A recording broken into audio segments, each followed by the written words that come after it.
Señor la oportunidad, hermanos, de estar nuevamente frente a ustedes para hablarles de la palabra del Señor. Como dijo el pastor, mi nombre es Pablo Vázquez. Si usted no me conoce, llevamos unos buenos años ya en esta iglesia, desde el año 2016 con mi esposa. Acá nació mi hija también, Agustina, que gracias a Dios está en su clase hoy.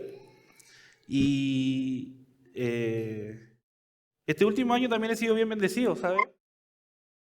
Dios también nos ha puesto a trabajar en el Ministerio de Matrimonios de la iglesia. Y en el Ministerio de Matrimonios siempre tenemos harto que hacer, pero es una bendición. Una bendición porque también podemos en ese lugar compartir, ayudar, ¿cierto?, a matrimonios en esta iglesia y dar una palabra certera. Y cuando hablamos de palabras certeras, no hay nadie más certero, hermanos, que nuestro Señor Jesucristo. Sus palabras, sus enseñanzas han sido y siguen siendo por hoy la excelencia en cómo exponer, en cómo enseñar y en cómo transmitir su mensaje y su palabra.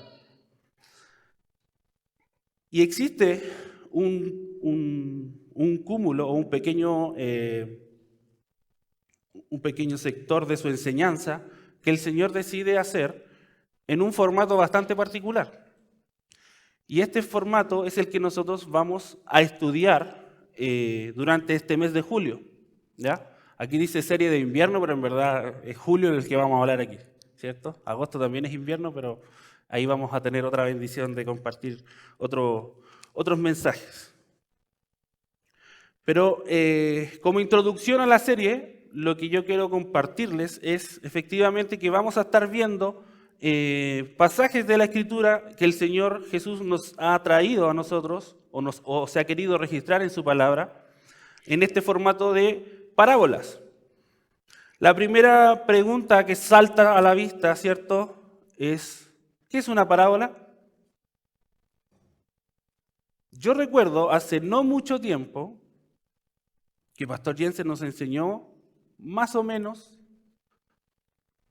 lo que era una parábola, porque nos explicó una parábola hace un tiempo atrás. ¿Usted recuerda qué es lo que es una parábola? Una ilustración. ¿Ya? Una ilustración, ¿ya? ¿Alguien más tiene por allá, por el sector norte? ¿El ala norte? ¿Dónde está el hermano Rubén? El hermano Rubén es un palo blanco que tenemos siempre a los predicadores, por si acaso, ¿eh?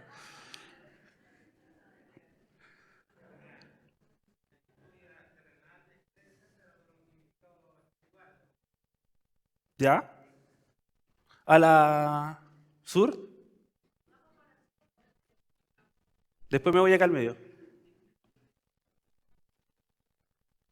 ¿Qué dijo, perdón? ¿Ya? ¿Una comparación? Muy bien. Por acá al medio. Felipe, ¿alguna idea? Una historia con una enseñanza. Ya. Tenemos más o menos entonces un concepto de lo que es una parábola, ¿ya? Pero una parábola es efectivamente una narración desarrollada con el fin de extraer una enseñanza. La particularidad de estas enseñanzas es que siempre traen detrás una lección espiritual o muchas veces una lección moral que Cristo quería plantar en los corazones de las personas quienes estaban escuchándole. Las parábolas tienen muchos elementos cotidianos, cosas que el Señor Jesús hablaba en relación a cosas que las personas de ese tiempo podían entender claramente porque usaba elementos que eran del día a día.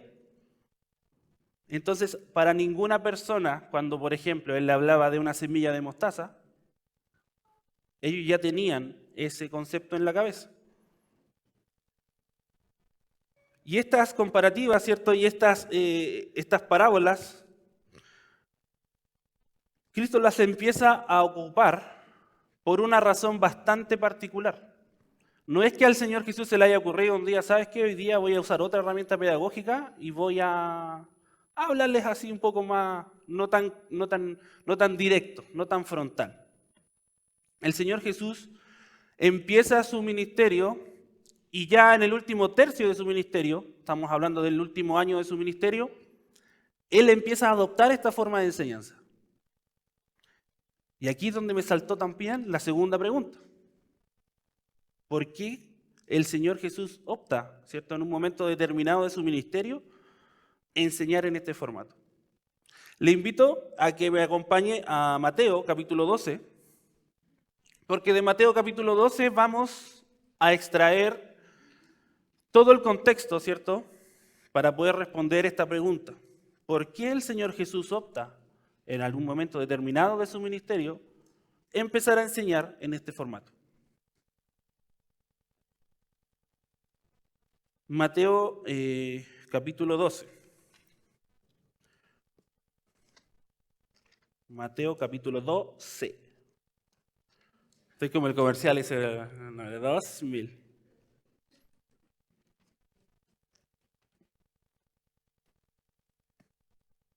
¿Ya? No vamos a hacer una especie de resumen aquí porque hay harto que extraer, ¿ya?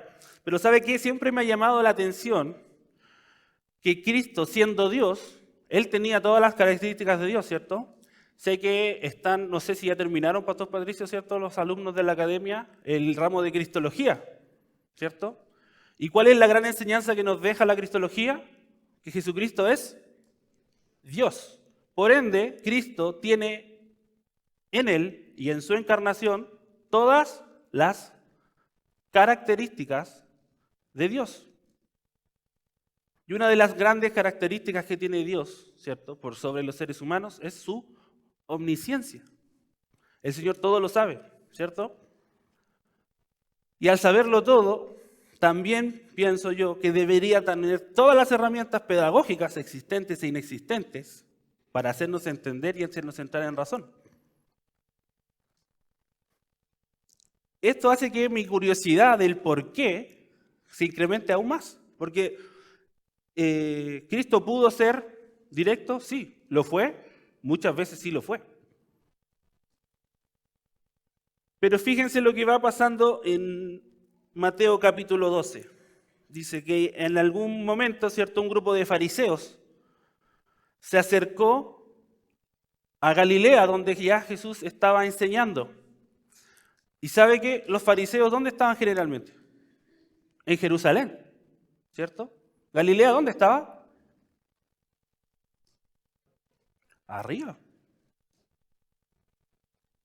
Entonces un grupo de fariseos, ¿qué hizo? Se dio el tiempo de viajar, ¿cierto?, de Jerusalén hacia Galilea, solamente para ver de qué cosas estaba enseñando este hombre, este Jesús. Y vinieron derechamente a probarlo, ¿cierto?, y hacer caerlo en falta, porque se estaban dando cuenta ya que en esta parte y en este periodo, ¿cierto?, ya de 2 años de ministerio de Jesús, su fama, dice la Biblia, que se expandía por todos lados. Y multitudes le seguían. ¿Se acuerda cuando enseñamos sobre las parábolas en el verano? Multitudes eran las que le seguían. Y cuando la Biblia habla de multitudes, está hablando de ¿cuántas personas? De miles de personas. Cuando llegan estos fariseos se encuentran con que había un grupo de discípulos que dijeron, les bajó un poquito el hambre, ¿cierto? Y empezaron a recoger espigas de un terreno. Y era tanta la obsesión que tenían los fariseos en relación a la observancia de la ley, que dijeron, mira, tus discípulos están recogiendo espigas.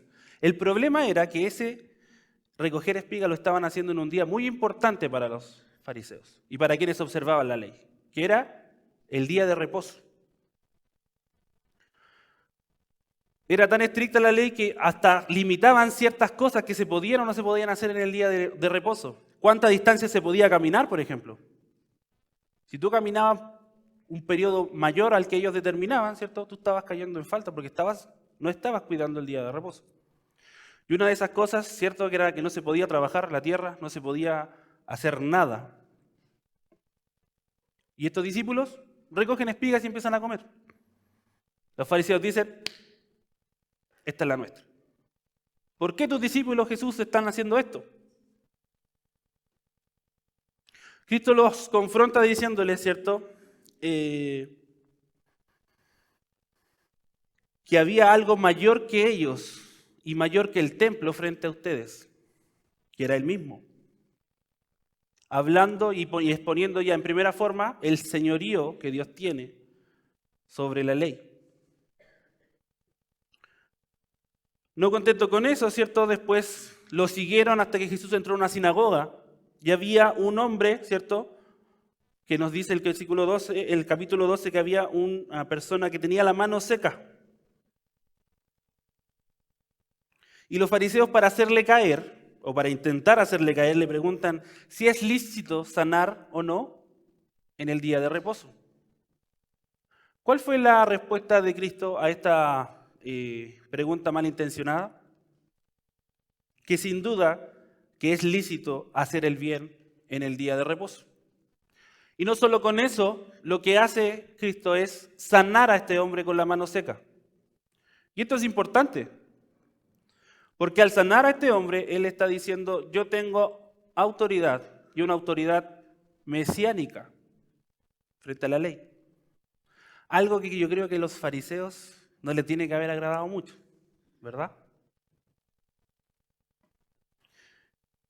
Pero el evento principal del por qué, y aquí llegamos a lo crucial, del por qué el Señor Jesús cambia y adopta otro tipo de forma de enseñanza, es por lo que sigue a continuación. Dice el versículo 22 que le trajeron a un endemoniado ciego y mudo. ¿Y el Señor qué hizo con esta persona? Lo sanó al instante.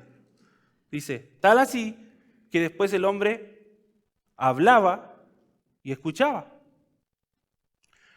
La gente que estaba ahí se empezó a maravillar, ¿o no? Si nosotros viéramos algo así, también quedaríamos con la boca abierta.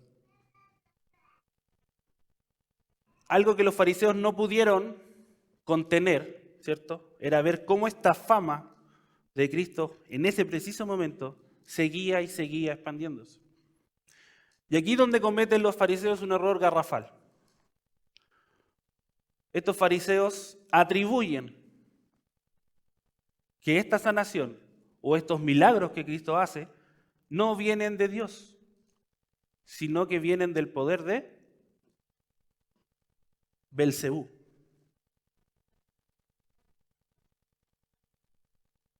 Y yo creo que para el Señor Jesús tiene que también haber sido un poco chocante, ¿cierto? Ellos están viendo cómo las profecías mesiánicas se están cumpliendo en Él.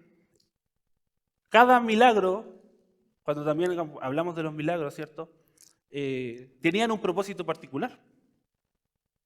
Y era que todos reconocieran en Cristo que Él era el Mesías prometido que había de venir. Entonces aquí, frente a este acto, Jesús ya empieza a tomar otras herramientas y otras decisiones. Porque sin duda que el celo también del Señor es tan grande por la obra que Dios hace, que Él dijo, no puedo permitir pasar esto por alto. Tanto así, ¿cierto?, que esta blasfemia contra el Espíritu Santo la condena categóricamente.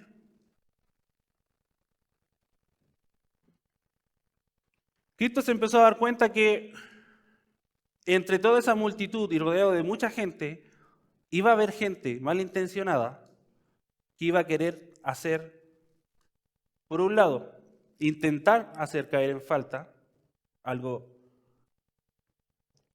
que sin duda iba a ser imposible para Jesús, para que ellos pudieran hacer caer al Señor. Pero sí iban a generar mucha y mucha confusión en las multitudes que lo seguían, en sus discípulos. Frente a este acto, entonces, la reacción de Jesús es subir a una barca en las orillas, ¿cierto?, del mar de Galilea. Y por los estudios, ¿cierto?, que se han hecho, se han dado cuenta que hay una concha acústica que se formaba, ¿cierto?, en el mar de Galilea que Jesús usaba general y continuamente para enseñar. Él, poniéndose ahí, lograba hacer que personas, que su voz así como este micrófono, ¿cierto?, expandiera su voz hasta 90 metros en un radio. Cosa que miles y cientos de personas siempre lo iban a escuchar. Y aquí es donde habla sobre una parábola. Es la primera parábola, entre comillas, que tenemos, que se ve este quiebre. Y es la parábola del sembrador. ¿Ya? Parábola que vamos a, obviamente, un poquito más adelante en esta predicación, vamos a analizar. Cristo enseña esta parábola al pueblo y la reacción de los discípulos no se hizo esperar, ¿cierto? En el versículo Mateo 13, ¿cierto? Mateo capítulo 13, versículo 10. Ellos le preguntan, ¿por qué le estás hablando así?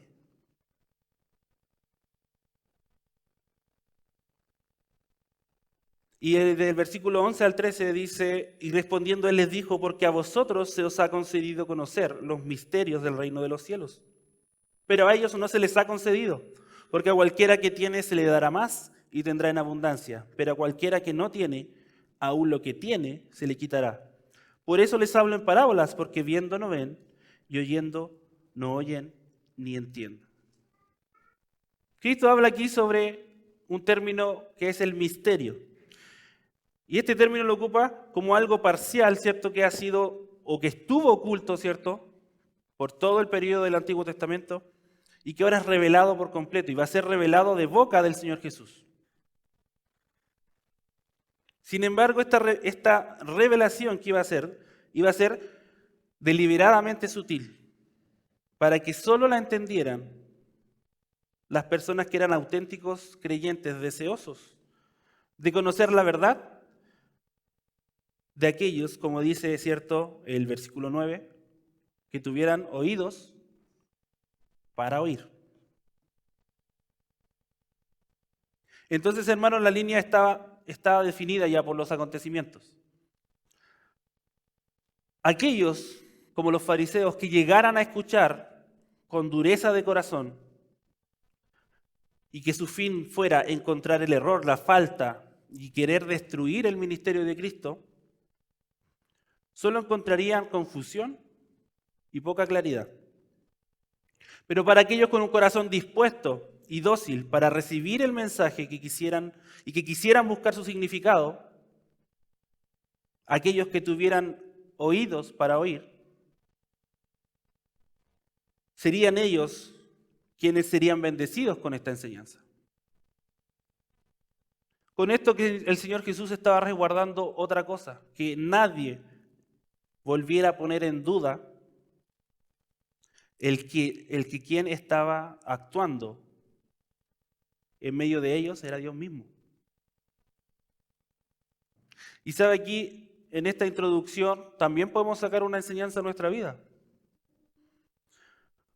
Porque, hermano, siempre frente al escuchar la palabra del Señor y también de nosotros mismos hacer nuestros estudios de la palabra, debemos cuidar nuestra actitud. Venir tal como muchos, ¿cierto?, de estas multitudes que seguían a Cristo, con un corazón dispuesto, con un corazón dócil, para recibir el mensaje y para encontrar su significado.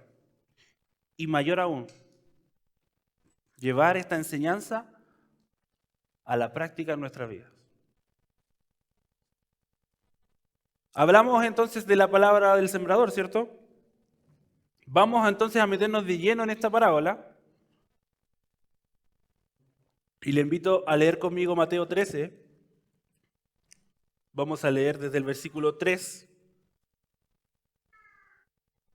al versículo 9. Mateo capítulo 13, versículos del 3 al 9. Dice así la palabra del Señor. Y les habló muchas cosas en parábolas, diciendo, he aquí el sembrador salió a sembrar. Y al sembrar, parte de la semilla cayó en pedregales. Cayó junto al camino, y vinieron las aves y se la comieron. Versículo 5, otra parte cayó en pedregales, donde no tenía mucha tierra, y enseguida brotó, porque no tenía profundidad de tierra. Pero cuando salió el sol, se quemó, y porque no tenía raíz, se secó. Otra parte cayó entre espinos, y los espinos crecieron y la ahogaron, y otra parte cayó en buena tierra, y dio fruto. Algunas semillas a 100 por uno, otras a 60 y otras a 30. El que tenga oídos, que oiga. He aquí el sembrador salió a sembrar. Y hay dos cosas que nos quedan muy claras en la lectura natural de este pasaje. Una de ellas es esta. Habla de solo un sembrador, ¿cierto? Dice, el sembrador salió a sembrar. Salió a hacer su tarea.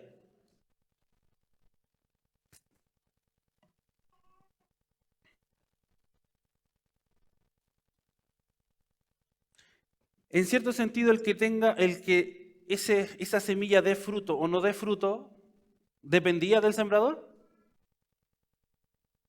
No.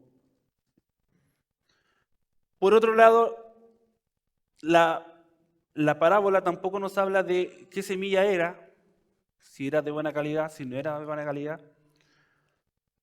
Después en la interpretación vamos a entender que la semilla era de la mejor calidad posible. Pero entonces, ¿el que dé fruto tenía que ver con la semilla también? Tampoco se habla, ¿cierto?, de esto. Podemos deducir que vienen de todas las semillas que se regaron por los distintos terrenos, vienen de una sola fuente. Es decir, la semilla va a caer en cualquiera de los terrenos y debería producir un efecto. A lo que quiero que usted entienda es que ni el sembrador, ni por otro lado la semilla, tienen tanta injerencia en esta historia. Si bien nosotros con los intentamos guiar, ¿cierto?, por algunos títulos que tiene la Biblia, la parábola del sembrador lo que menos habla es sobre el sembrador y sobre la semilla. ¿En qué se enfoca la parábola del sembrador? Se enfoca efectivamente en los terrenos, en la tierra. Por ende, quizás esta parábola no debería llamarse parábola del sembrador, sino parábola de los terrenos a sembrar.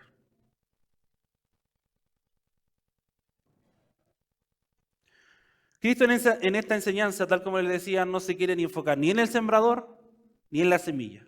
Se quiere enfocar en el relato de los terrenos. Y estos 4 terrenos, hermanos, tenemos la ventaja en este pasaje, y muy convenientemente para mí, que soy el que está abriendo esta serie, ¿cierto?, que el Señor Jesús explica esta parábola en el mismo capítulo. Lo que no hace con otras parábolas, que mis compañeros predicadores tendrán que explicarles durante todo este mes. Y habla de 4 terrenos que representan, hermano, 4 tipos de corazones en distintas personas. Vamos a analizar un poquito cada uno de estos terrenos, ¿ya? Vamos a analizar a qué se refería el Señor Jesús. Y también vamos a ver una forma práctica de cómo lo llevamos, ¿cierto?, a nuestra vida. El primer terreno dice que era junto al camino. ¿Y qué sucedió con la semilla? Vinieron las aves y se la comieron, según el versículo 4. Si se fijan en el versículo 19 de Mateo 13, nos explica a qué se refiere este terreno. La explicación que nos da el Señor dice: y a todo el que oye la palabra del reino y no la entiende, el maligno viene y le arrebata, y lo que fue sembrado en su corazón. Este es aquel quien sembró la semilla junto al camino.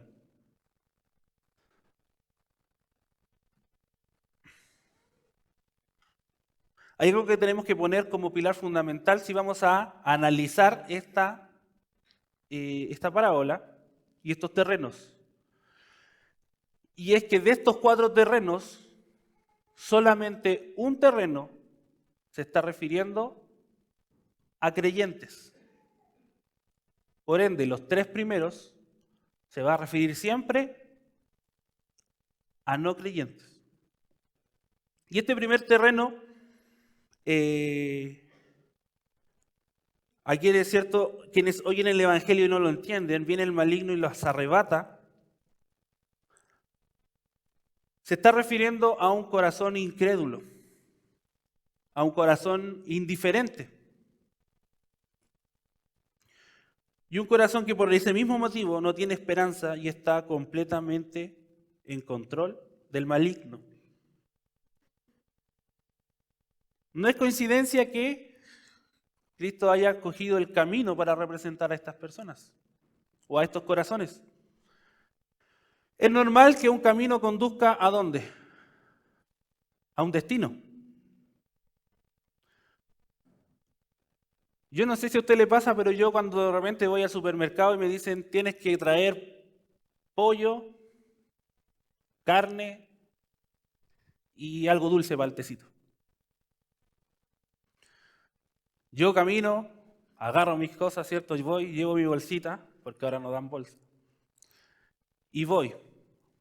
Y camino hacia el lugar de las carnes.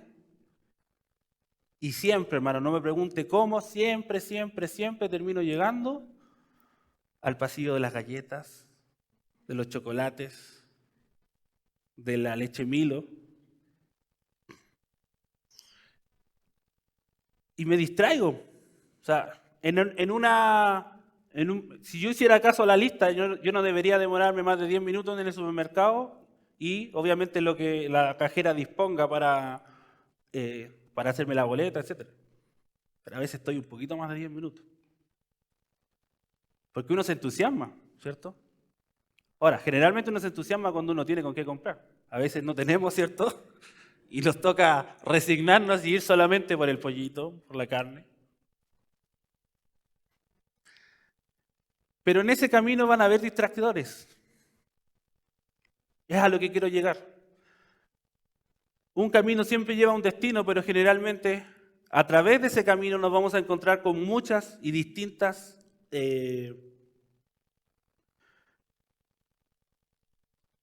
como cosas que nos llaman la atención. Distracciones,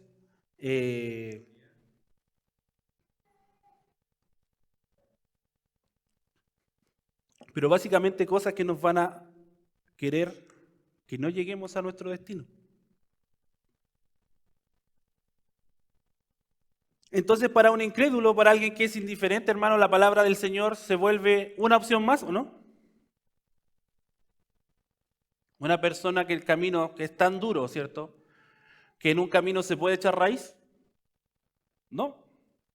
Aunque intentara, ¿cierto? Podrían pasar miles de personas caminando y van a pisotear el camino, van a pisotear la semilla y eso no va a dar fruto.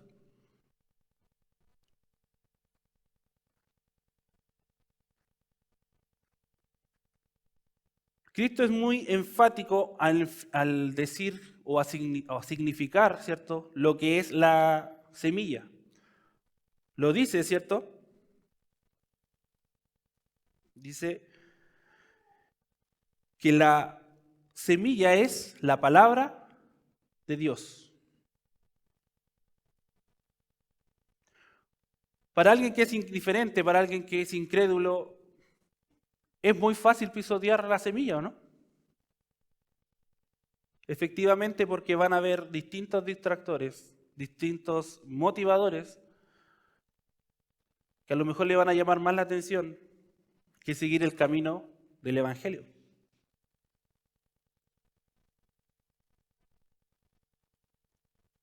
Dice Efesios 4:19, y le pido que me ayude, porque aquí también tenemos que rescatar una enseñanza para los que sí somos creyentes. Si lo aplicamos, hermanos, a nuestra vida como creyentes, tampoco es muy difícil caer en esta indiferencia. Y debemos reconocerlo con mucha vergüenza, ¿cierto? Y pidiéndole perdón al Señor. Porque el apóstol Pablo en Efesios nos describe muy bien esto en el Efesios capítulo 4. Desde el versículo 17, el apóstol Pablo nos va dando cómo una persona que es creyente empieza a volverse insensible. A tal punto, dice el versículo 19, que se entregaron a la sensualidad para cometer con avidez toda clase de impurezas. Hermano, no es ningún misterio que muchos siendo creyentes, por volverse insensibles, pueden llegar a cometer un montón de pecados y alejarse definitivamente de la vida que el Señor y la comunión con el Señor. Esa vida que el Señor espera que un creyente tenga.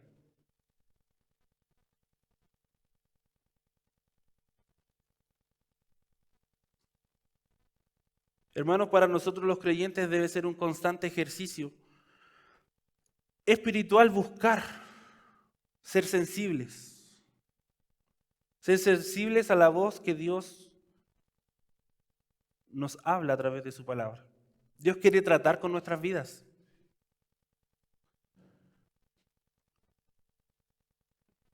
Y esto es para que la palabra de Dios no se vuelva solamente una opción en nuestro camino, sino que sea, tal como dice el Salmo 119, 105, sea esa lámpara, sea el camino, el único camino que como creyentes debemos transitar. Lámpara es a mis pies tu palabra y lumbrera a mi camino. Eso quiere decir que cuando perdemos el camino, ¿dónde tenemos que acercarnos? ¿Dónde tenemos que depositar nuestra confianza? En la palabra del Señor. Amén. Segundo terreno, hermanos. El segundo terreno habla de pedregales, donde no tenía mucha tierra y enseguida brotó porque no tenía profundidad de tierra y producto del sol se quemó porque no tenía raíz, se secó. Esto es lo que nos dice el versículo 5 y 6, ¿cierto? De Mateo 13. Era común en estos lugares de Israel encontrar lugares que a simple vista se podían ver como tierra fértil, pero al momento de empezar a picar y preparar la tierra, se daban cuenta que debajo había unos tremendos bolones de piedra. ¿Y ellos qué decían? Aquí no se puede sembrar. Porque aquí no va a haber forma de que la semilla eche raíz. Y la explicación que nos da el Señor en el versículo 20-21 dice, este es el que oye la palabra, y aquel en quien se sembró la semilla en pedregales, este es el que oye la palabra y enseguida la recibe con gozo, pero no tiene raíz profunda en sí mismo, sino que solo es temporal. Y cuando por causa de la palabra viene la aflicción o la persecución, enseguida tropieza y cae.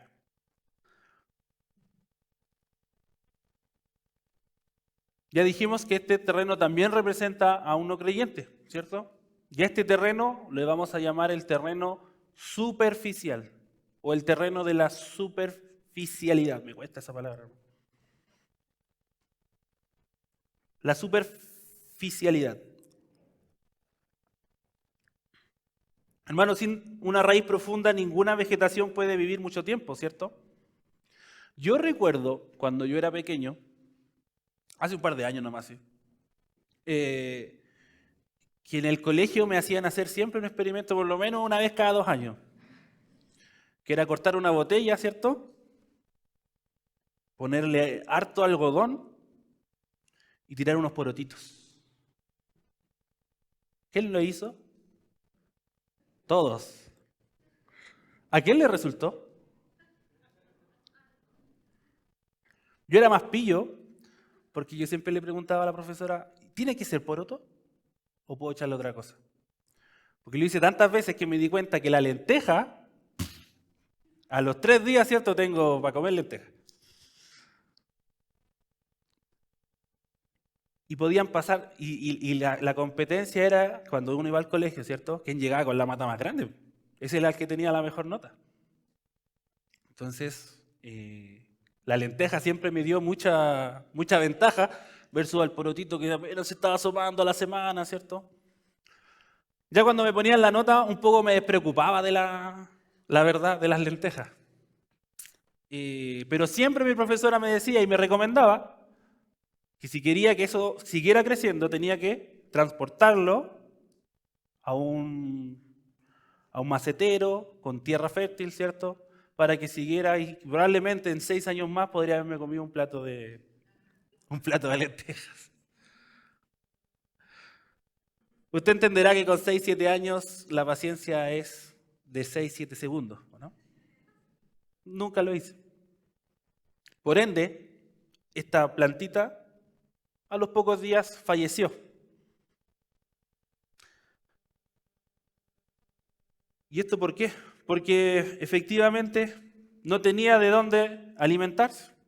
Era ese algodoncito era algo tan superficial que sí, le daba como para mantenerse un tiempo, pero después su destino, ¿cierto?, era fallecer, era que no pudiera vivir por mucho tiempo. Este tipo de corazones, hermanos, es como el polo opuesto al primer terreno que vimos. Porque sabe que este corazón en un principio parece ser receptivo. Dice, el Evangelio, la palabra de Dios, me llama la atención. Pero dice aquí que el Señor dice, es algo temporal, ¿cierto? Y cuando por causa de la palabra viene la aflicción o la persecución, enseguida tropieza y cae. Esta superficialidad, hermanos, la podemos llevar a un campo, que es un campo en el cual en la vida del creyente puede traer bastantes problemas, y es el campo de las emociones. Un corazón superficial, hermanos, es un corazón emocional. ¿Qué quiere decir esto? Que cuando nos va bien, nos sentimos súper bien. ¿Y quién no? ¿Cierto? Pero cuando nos va mal, nos sentimos muy, muy mal. Son Santiago les llama en el capítulo 1, versículo 8, como aquellos de doble ánimo. Corríjame, Pastor Suárez, si dije bien. Bien. Y es tan voluble el tema de las emociones, hermanos, que efectivamente, cuando uno tiende a estar bien emocionalmente, uno tiende a sentirse más cerca del Señor. Pero por lo menos estas personas que no son creyentes aún, escuchan, pueden llegar a sentir cierta emoción, básicamente porque escuchan una forma de liberarse de su realidad, de aquellas cosas que están viviendo en ese momento, y tal como los primeros, ¿cierto?, lo toman como una opción. Bueno, probemos, veamos. Pero cuando se dan cuenta que la misma palabra y el mismo Señor Jesucristo nos dice que el sol sale sobre justos e injustos, hasta ahí un poco llega esa emoción. Y empezamos a escuchar cosas, pero viste, si esto no era lo que yo decía, siempre tuve la razón de que esto no iba a funcionar, etcétera, etcétera.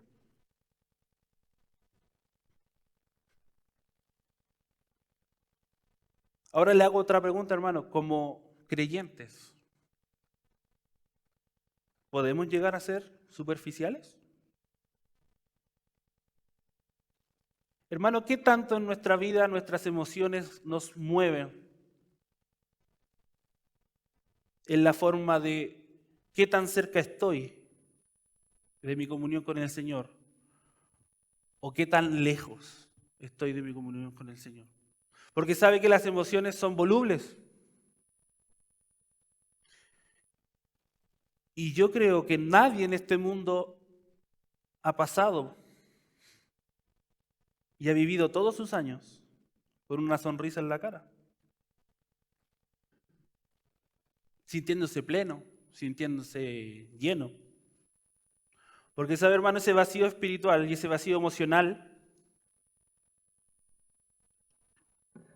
no se puede llenar con nada, solamente con el Señor, con su amor, con su perdón, con su misericordia.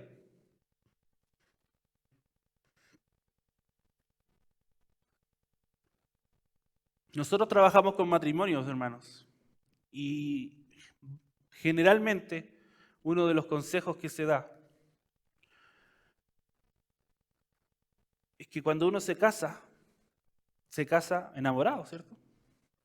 Yo me casé muy enamorado, todavía lo estoy, para que no haya problemas en mi casa después.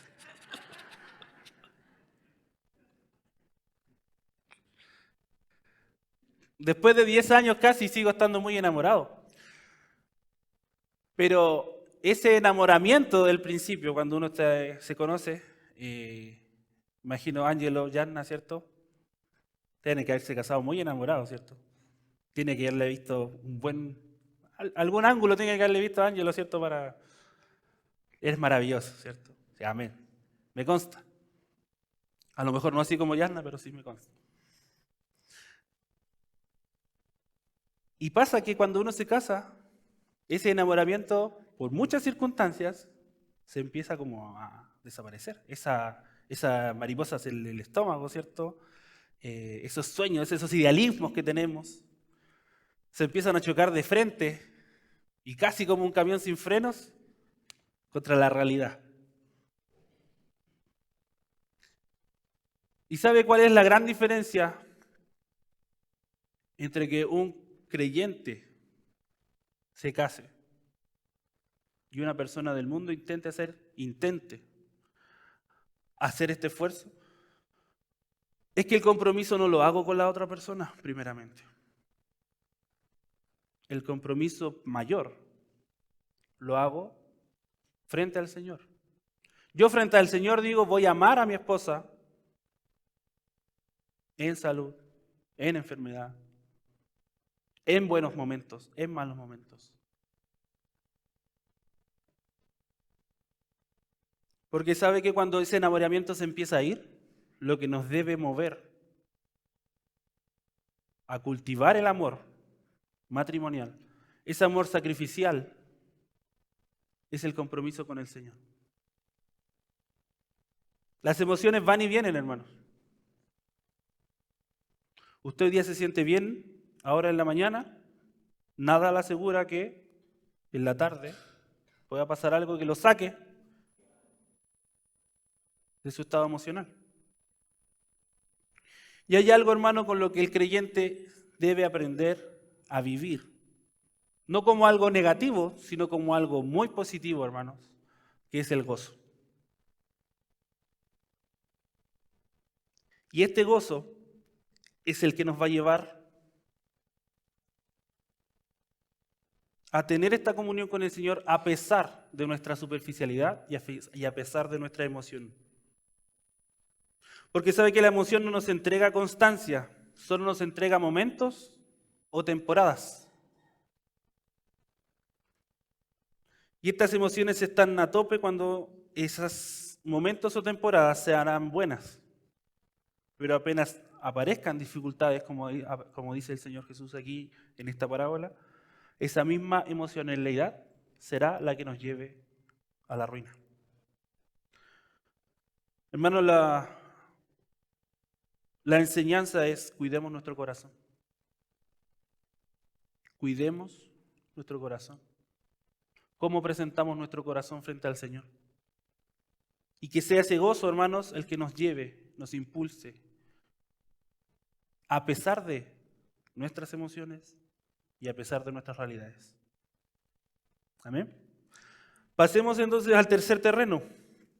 Dice terreno entre espinos, y los espinos crecieron y la ahogaron. Versículo 7. Otra parte cayó entre espinos, y los espinos crecieron y la ahogaron. Este terreno también representa a un no creyente, pero es interesante ver este terreno, porque a simple vista un terreno que puede parecer también fértil, se pica, no hay piedras debajo. Generalmente pasa que ya en camino de sembrar, en camino de ir avanzando, se encuentra que entre medio ese campo estaba envenenado. ¿Envenenado de qué? De espigas, de espinos, de cosas que de alguna manera se van nutriendo de la semilla. Hermanos, este corazón representa un corazón que, tal como dice el Señor Jesús en su explicación, dice en el versículo 22, dice, y aquel que sembró la semilla entre espinos, este es el que oye la palabra, más las preocupaciones del mundo y el engaño de las riquezas ahogan la palabra y se queda sin fruto. Este corazón es un corazón demasiado preocupado por los asuntos de este mundo. Tal como en el terreno superficial, pueden responder positivamente a escuchar la palabra de Dios en un principio, pero sabe que tampoco colocan su confianza y su fe en lo correcto. Este terreno es un terreno efectivamente mejor preparado que el anterior, porque quizás no hay tanta dureza como para que no se pueda echar raíz. Pero es un terreno, hermano, contaminado, como les decía. Es un corazón que está demasiado obsesionado con los afanes de la vida y generalmente se manifiestan estas cosas en cosas muy simples como los bienes materiales.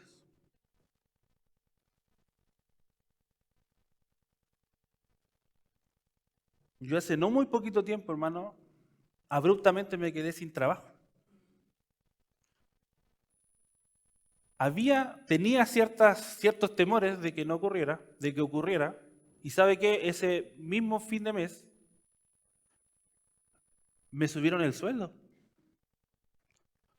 Por mi desempeño, etcétera, etcétera, un mar de cosas, ya ahí tenéis un poquito de plata más.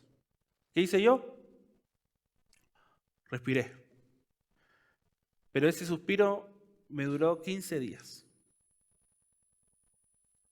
A mitad del mes de mayo, hermanos, quedé sin trabajo. ¿Y sabe qué? Por un lado estaba tranquilo porque yo decía, este trabajo me lo entregó el Señor. Y mientras dure, voy a sacarle el máximo provecho posible. Cosa que cuando quedara sin trabajo o esa puerta se cerrara, no empezara a ver cómo lo voy a hacer para adelante, sino que primeramente pudiera ver hacia atrás y agradecerle al Señor por todos esos años que el Señor proveyó. Pero sabe, hermano, eso suena bonito, pero es súper difícil. Porque es natural, ¿cierto? Uno como persona, como ser humano, ¿uno qué busca? Algo que se llama la estabilidad.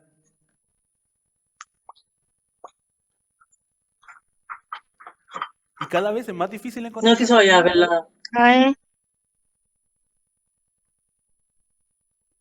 Y fue una lucha que doy gracias al Señor, ¿cierto? Que solo duró 3 semanas para su gloria. En que como familia estuvimos y tuvimos que replantearnos y volver a las raíces de decir, al Señor le pertenece todo. El Señor es dueño de todo. Así que ocuparme de lo que debo ocuparme y dejar a Dios ser Dios en lo que Él disponga que nosotros hagamos. Yo doy gracias a Dios porque solo nos demoramos 3 semanas en llegar a algunas conclusiones poderosas e importantes en nuestra familia. Tanto así que el Señor proveyó un trabajo en 3 semanas. Yo estaba proyectándome, viéndole el lado positivo, ¿cierto? Dije, me voy a dedicar mi tiempo más a la iglesia, efectivamente. Me toca enseñarles el segundo semestre a los chicos de segundo año, síntesis del Nuevo Testamento. Vamos a abocarnos al Señor, porque ¿sabe qué? El servir al Señor también es la prioridad. Debe ser la prioridad. Y yo creo que gracias a eso, a poner el foco en donde el Señor quería que nosotros colocáramos ese foco, fue que esa provisión llegó mucho antes. Y agradezco al Señor por eso. Agradezco también a los hermanos que estuvieron orando por eso.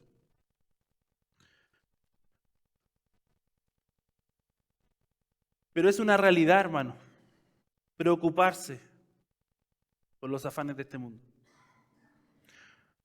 Y esto le pasa a creyentes y le pasa a personas que no conocen al Señor. La diferencia es que básicamente esta parábola nos dice que el que no es creyente ocupa esto como excusa para no seguir al Señor. Lucas nos habla sobre un joven rico, ¿cierto? Un joven que,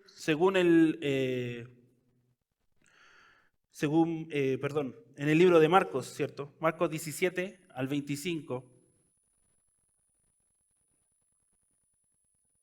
habla de un joven rico que básicamente era muy próspero en todos sus asuntos. Tanto así que le alcanzaba para ser dadivoso y de ser muy dadivoso. Marcos 10, 17 al 25 dice, cuando salía para seguir su camino, vino uno corriendo y arrodillándose delante de él le preguntó, Maestro bueno, ¿qué haré para heredar la vida eterna? Jesús le dijo, ¿por qué me llamas bueno? Nadie es bueno sino solo uno, Dios. Tú sabes los mandamientos, no mates, no cometas adulterio, no hurtes, no des falso testimonio, no defraudes, honra a tu padre y a tu madre. Y él dijo, Maestro, todo esto lo he guardado desde mi juventud. Y Jesús mirándolo, lo amó y le dijo, una cosa te falta, ve y vende cuanto tienes y da a los pobres, y tendrás tesoro en el cielo. Y ven y sígueme. Pero él, afligido por estas palabras, se fue triste, porque era dueño de muchos bienes. Jesús, mirando alrededor, dijo a sus discípulos, qué difícil será para los que tienen riquezas entrar en el reino de Dios. Y los discípulos se asombraron de sus palabras, pero Jesús respondiendo de nuevo les dijo, hijos, qué difícil es entrar en el reino de Dios.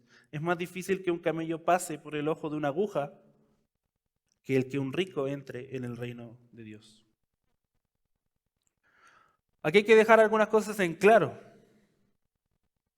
El problema no está en la riqueza.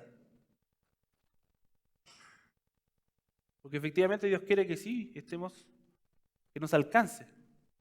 Pero cuando nosotros colocamos nuestro corazón, cuando colocamos nuestra relación incluso personal con el Señor en base a lo que Él provee, hermanos, estamos cayendo tal como este joven.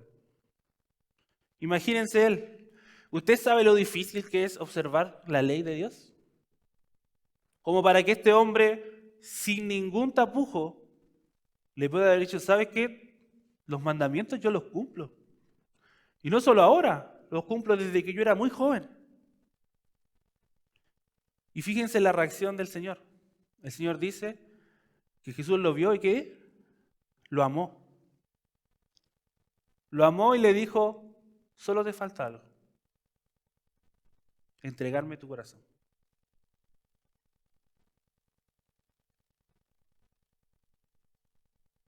Hermano, nuestra prioridad como hijos de Dios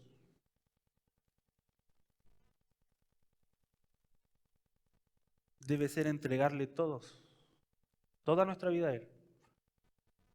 Y confiar en su provisión. ¿Sabe que muchas veces nos vemos superados por las situaciones efectivamente que tienen que ver con la situación económica, las necesidades, etcétera? Pero también a la inversa, ¿cierto? También puede caer en un miedo acérrimo de perder todo lo que hemos conseguido con nuestro esfuerzo. Hermano, no es nuestro esfuerzo. Es lo que Dios nos ha provisto para administrar. Porque tal como nos enseñó el pastor Jaime a los varones, ¿cierto? En la última reunión, el Señor es dueño de todo. Lo que nos toca, hermano, es ser buenos administradores de lo que el Señor nos entrega, sabiendo que Él, y solo Él, siempre será nuestro sustento. Amén. Último terreno, y ya vamos terminando. Cayó en buena tierra y dio fruto. Algunas semillas a 100 por uno, otras a 70 y otras a 30. Versículo 8 dice. Otra parte cayó en la tierra buena y dio fruto. Algunas semillas a 100 por uno y otras a 60 y otras a 30. La explicación que nos da el Señor es bien sencilla y está en el versículo 23, ¿cierto? Dice, pero aquel en el quien se sembró la semilla en buena tierra, este es el que oye la palabra y la entiende. Este sí da fruto y produce uno a 100, otro a 60 y otro a 30. Si usted se fija, todos los otros terrenos escucharon la palabra, ¿no? ¿Cuál es lo que hace diferente este terreno? La buena tierra oye y entiende.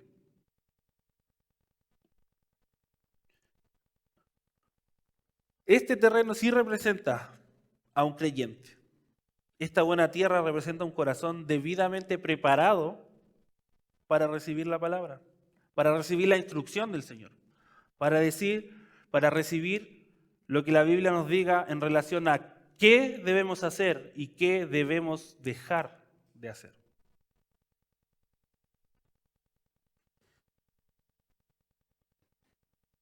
El mismo Cristo en el Evangelio de Juan, capítulo 8, versículo 31, dice, entonces Jesús decía a los judíos que habían creído en él, si vosotros permanecéis en mi palabra, verdaderamente sois mis discípulos. Volvamos un poco a la introducción, ¿cierto? ¿Quién quería el Señor Jesús que entendiera estos mensajes, estas parábolas? Aquellos que tuvieran oídos para oír. Aquellos que fueran y le dijeran, Cristo, me interesa esto, Jesús. ¿Qué quieres decirme con esto? Y esa hambre de querer aprender la tenían sus discípulos. Y hermanos, es esa misma hambre que hoy debemos tener por querer saber, por querer estudiar, por querer comprender la palabra del Señor. Porque conociendo la palabra del Señor conocemos a Dios mismo. Conocemos a Dios mismo encarnado en su Hijo Jesucristo, quien vino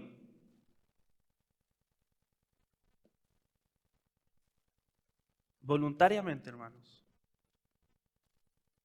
a morir en una cruz,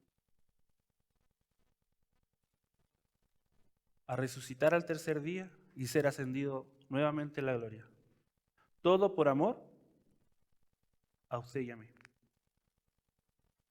Y no solo a nosotros los creyentes, sino que esta semilla es para todo el mundo. Jesús hace un enfoque en el fruto, hermanos. Y generalmente se podría malinterpretar este pasaje en relación a que yo estoy rindiendo un poquito, yo estoy rindiendo un poquito más y yo estoy rindiendo un 100. Y sabe, hermano, esto no necesariamente es así.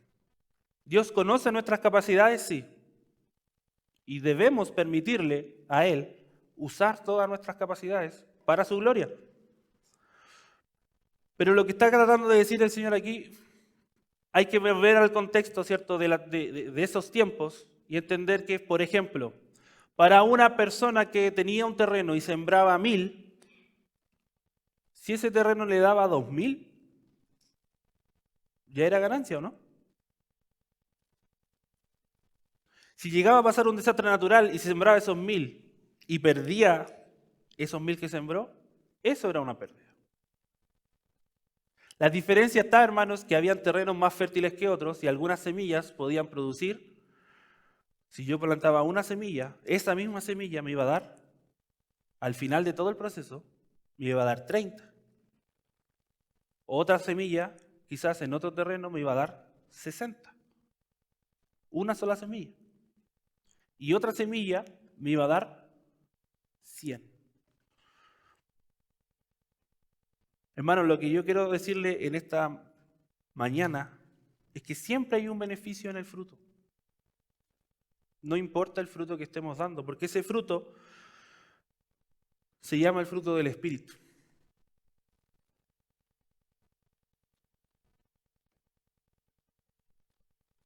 Y ese fruto es el que no importa en qué medida lo estemos usando o en qué medida el Señor nos está proveyendo, ese fruto, hermanos, siempre es beneficio para el cuerpo.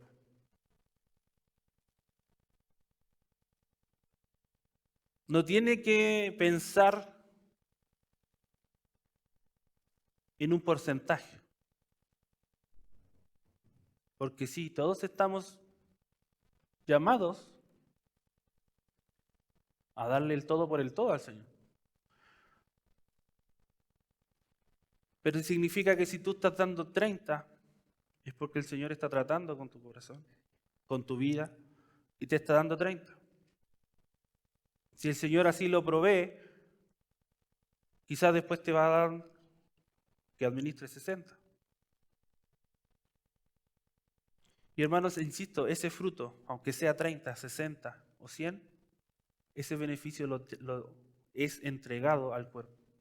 Porque ese fruto es, tal como dice Gálatas 5, 22 y 23. Le invito a leer conmigo, ¿cierto?, este pasaje. Que dice, más el fruto del Espíritu es amor, gozo, paz, paciencia, benignidad, bondad, fidelidad, mansedumbre, dominio propio. Cosas contra las tales no hay ley. Hermanos, si el Señor está produciendo en usted paciencia, está produciendo en usted gozo, paz, cualquiera sea la característica del fruto del Espíritu que esté demostrando, póngalo a disposición del ministerio. Póngalo a disposición del Señor. Porque si yo planto uno y me da 30, ¿qué saco con tener ese 30 guardado? Porque tarde o temprano esa semilla se va a podrir, ¿o no? No va a ser apta para seguir sembrando. Hermanos, debemos insistir en esparcir la semilla de la palabra de Dios. Para que en esa insistencia, hermano, cada vez que nosotros efectivamente hagamos de sembrador, nos pongamos en esa faceta, esta semilla pueda caer cada vez y cada vez más en buena tierra. Y es evidente que debemos insistir, porque a lo mejor hoy, en nuestro medio donde nos rodeamos, va a haber gente que tiene su confianza en las cosas que no debe tener la confianza.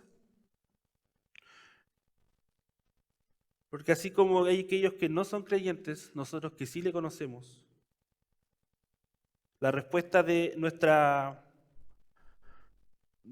persona es que la palabra de Dios también depende de la condición del corazón de nosotros. No debemos ser indiferentes, hermanos, no debemos ser emocionales, No debemos depositar nuestra confianza en nuestro sustento, en las cosas materiales. Debemos ser buena tierra, hermano. Debemos ser discípulos verdaderos, tierra fértil y preparada, hermanos, para que Dios pueda en nosotros producir fruto para su gloria.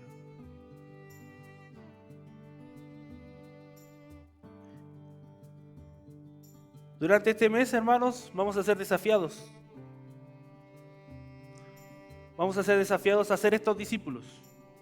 A ser estos discípulos que el Señor quiere que seamos. Esos discípulos que quieren ir más allá. Que quieren ir más allá, que quieren entender, que quieren buscar qué es lo que el Señor Jesús nos quiere enseñar a través de estas parábolas. Y mucho más allá. Llevarlo a la práctica a nuestras vidas.